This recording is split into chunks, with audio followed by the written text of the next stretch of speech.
No offense to my gay friends, but this guy seems like he's a little bit offended by everything. Here are 15 racist things Charlie Kirk has said over the years. Alrighty then. We don't care. Let me tell you, we don't care. How are you? What a beautiful kid that is. Thank you. What a gift so from God. Much. Yeah. She truly is just seeing how high.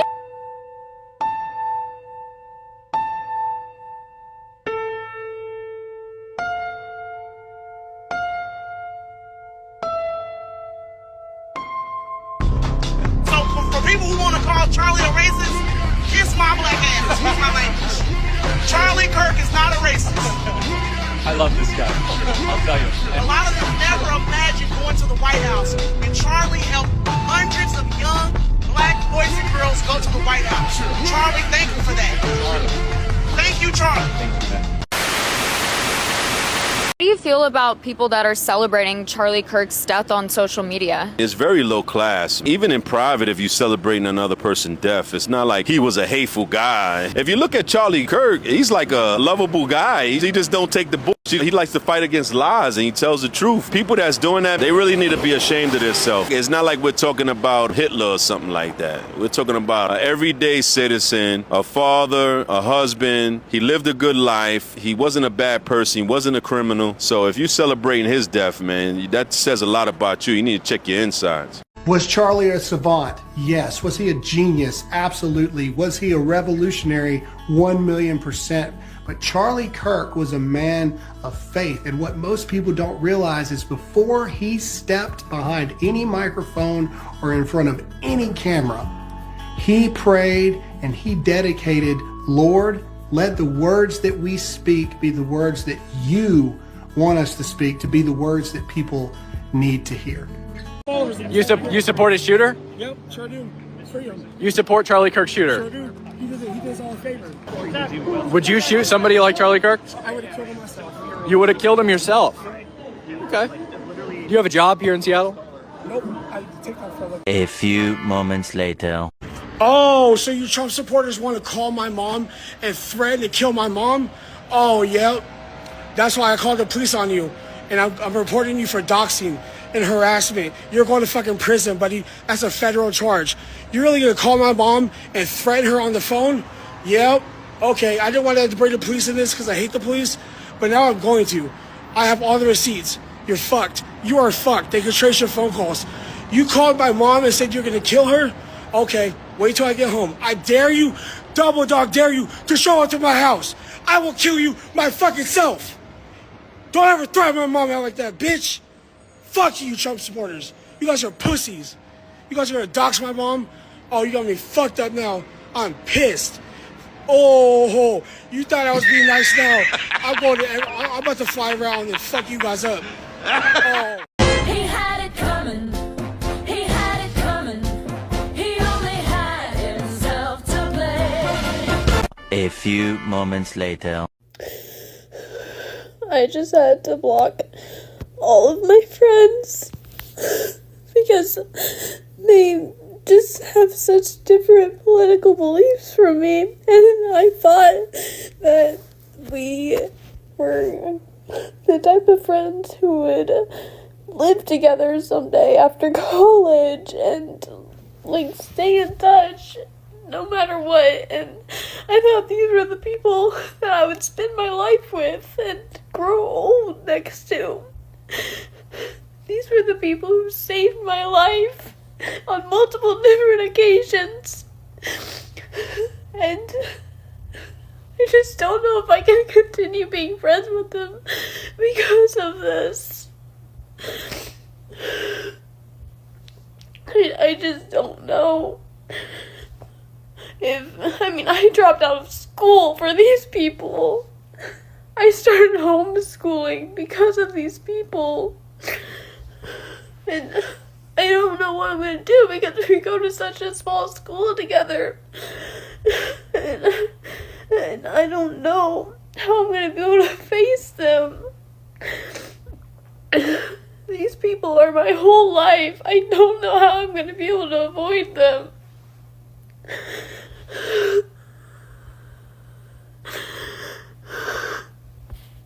Yeah. I don't care if you think that this is my own fault for being the person to blow up these relationships, because everything that they say makes me feel like such a shit person. And I can't have that in my life. Not anymore. Okay, I used to not respect myself to cut people out of my life for things like this, but now I do. Now I respect myself enough to not want to feel like this. God, I'm probably gonna delete this because it's so fucking embarrassing crying on camera. But, God. So today is apparently my last day. They just fired me, terminated me because they see my videos, man. Look, they gave me a letter of termination. Letter of termination, man. I was a bad representation of the organization, and I'm no longer here, man. This is some, look at this shit. Y'all gotta see this shit. They really, oh my goodness, man, I can't believe this shit. I made some stupid comments about Charlie Kirk on the day that he was shot. I said some things on Blue Sky and on Threads that I'm sorry, not sorry for, but I said them and I deleted them when it was requested that I do so by my employer. And then today, on a weekend, I'm told that I am no longer employed at Microsoft. After 6 years, building the diversity, equity, and inclusion department from scratch. So my mama, she came to me and she said, "You know who benefit the most from DEI?" I said, I didn't know. I didn't even know this at the time. This was like a few weeks ago. I said, who knows? She said, white women. I said, white women? I said, no, Mom, you ain't looking at that right. She said, yeah, I seen it. Somebody on TikTok. And I went and I looked it up, and indeed. How ironic is that? How ironic is that? That white women benefit the most from DEI. From diversity, equity, and inclusion. White people, white women specifically, benefit the most. This is the same program that they want black women to defend. Black women have become the guard dog of injustice. They want us to be the one that is sicked on any entity, anything that the media deems to be out of pocket. They deem it to be an infringement on civil rights. They look for black women, a lot of black women in a lot of prominent positions. They look for black women to hold the front line.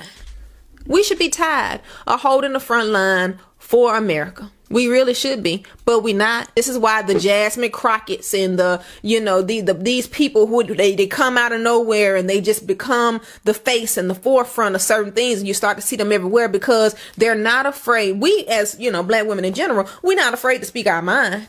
But if you couple that could be a good thing when we are knowledgeable and when we have righteous, ideologies, when our mind is in line with the Most High, when our mind and our thoughts are in line with what the Father who created us said to do. And it can also be very detrimental to us and also our culture when we use that same power, but now it's being used and abused for other people's agendas. And this is where DEI comes into the picture. I lose my job because one of you, some random person, reports my posts to my employer, goes out of their way to find out where I work and takes my job, takes my security away from me for a thought, for an opinion. And you talk about freedom of speech like you care about it, and you're just going to take my money, my life, my food off my plate because I don't like Charlie Kirk? That's not okay. It is not okay to target me because I felt joy that day. I can't help how I feel. I felt joy. That's me. That's what I believe. That's what I think of him. I can't help that. So I don't deserve a job? Do you think that there should be free school lunch for all children? No. Why? Of course not. Because parents should feed their kids, not the government. What if they can't? Go get a job. A child? The parents should go get the job. Yeah. This is important. I don't believe they have jobs and they can't support their children there because the minimum wage is so low. No, you are a dumb dude. Don't give me this stuff. First of all, this is really. I want children to eat. Of course I do. Show me a single child in America going hungry. Doesn't exist. Number two, we have churches, we have food shelters, we have billions, and it does not exist. We have a child obesity problem, not a child starvation problem in this country. That's the type of guy he was. The absolute worst. So for people saying, oh, we need to have sympathy for his wife and kids and stuff. Nope, absolutely not. Because this guy has had years upon years upon years with no sympathy or empathy for any other kids or any other families. You reap what you sow. Now, do I agree with everything Charlie Kirk said just a minute ago? Yes and no. Child hunger, looking at Google, okay? Child hunger, defined as food insecurity, affects nearly 14 million children in the U.S., with rates higher in Black and Latino neighborhoods, single-parent families, and rural areas. While exact figures vary, data shows around 1 in 5 children face food insecurity, meaning their households lack consistent access to enough food for healthy lives. Key contributing factors include poverty, the high cost of living, and systemic inequities, while programs like SNAP and school meals help alleviate the problem. Now, coming from a school custodian standpoint, I can tell you this. I've seen more of the school lunch food in the trash can than what the kids are actually eating. All right? Apples all over the fucking floor, milk. Again, because they Palm Springs Unified, they have them separating their trash from their compost. So you look in the compost and there's all the good food. Like if I was back in the military and we're eating out the damn barrel, it's good to go, right? Whatever. It was good food.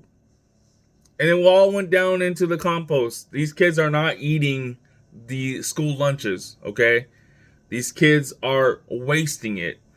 Now, there are some kids who actually want to save the food and bring it home and have a snack later on and so on and so forth. And even when I was part of Think Together, the after school program, they feed kids a snack at the end, after school. The kids get their snack and they sit down and they eat their snack. I mean, and a lot of times the snack was the same as the lunch, right? There's certain things that the kids like more in the lunches, like this thing called a taco nada, which was like an empanada with taco meat, but it's like soy meat. The kids loved it. Just what it is.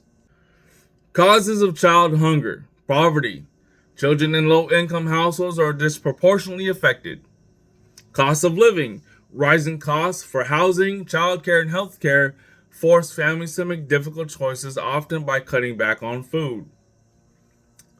This one kind of pisses me off because it's like, okay, this seems more like a biased opinion. Systemic inequity. Discrimination based on race contributes to cycles of poverty and hunger in communities of color. But when you're on Section 8 and you're on SNAP and you're on EBT, whatever skin color you are, brown, black, white, whatever, there's no reason why your child's going hungry. Now, if you're getting $500 a week on EBT for your 7 kids and you're buying salmon fillets instead of something that's more economical, And then you're sitting there taking pictures of how you made this salmon for yourself. Meanwhile, your children are probably eating dino nuggets. This is where I agree with Charlie Kirk. It's your boy King Churro. Thank you for watching. Remember that you're loved, and remember to be great every day, because tomorrow is never promised. Peace out, y'all. Every day you wake up, you got a decision to make. To go right or left, up or down, right or wrong. At the end of the day, you make the decision. Nobody forces you. So make the right decision. Make moves, set the goal. Stop making excuses, man. And if it look like a duck, walk like a duck, and sound like a duck, it's a duck. Stop guessing. Just do the right thing. You heard? You hear me? I love y'all. Stay positive. Love one another. All right. He's dead, y'all. Thank God. One down, couple more to go. He's dead. He's dead. He's dead. Bye, Charlie Kirk, bitch. Bye. Piss me the fuck off. Bye. He's dead. He's dead. He's dead. Bye. Got shot. Not my problem. Bye, bye, bye. Call me hateful. I don't care. He deserved it. Bless. I feel blessed today, guys. Blessed. I bet you $1 million Charlie Kirk had nothing to do with her being miserable. Because she still looks miserable and Charlie Kirk is no longer around.